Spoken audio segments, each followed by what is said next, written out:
Today we are going to read Chapter 18 More Visitors from the book Heidi, written by Joanna Spiri. The winter passed, and it was May again.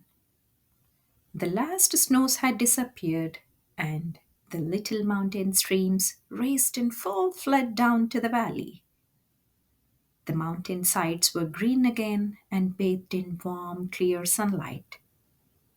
The flowers were opening their petals among the fresh green grass. Heidi was back on the mountain. She listened to the sound of the wind blowing down from the heights, gathering strength as it came nearer.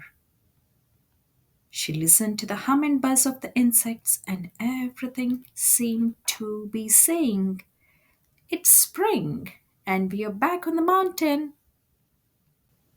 Soon, Heidi's quiet pleasure was interrupted by the bleating of Peter's goats. She ran to meet him, and he handed her a letter. The postman had given it to him that morning, and he had almost forgotten to come up the mountain and present it to Heidi. Heidi looked at the letter carefully, then ran to grandfather. It was a letter from Clara, which she wanted him to read aloud so they could both share it. Clara wrote that she would be there in a very short time. Her health had improved, and the doctor had told her it would be safe to travel. She would be coming with Grandma. Heidi was so excited she could hardly speak. She was so overjoyed that she felt she must go down to tell Granny the wonderful news. It was delightful to go running down the mountainside in the bright sunshine with the wind at her back. Granny was in her usual corner spinning, but she looked sad and worried.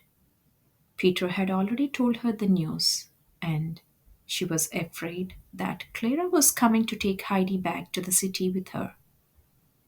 Although the old woman would not admit what was really on her mind, Heidi knew her well enough to realize that something was wrong.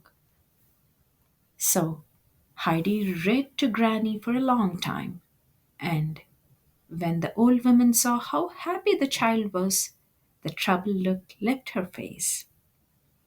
It was dusk when Heidi went home, and the stars came out one by one as she climbed up to the hut. She stopped to gaze up at them, feeling a deep peacefulness inside. She was thankful to be alive and to be here in the place she loved so much. The end. Hope you enjoyed the story, and we'll be back with chapter 19 Clara Arrives. Until then, take care.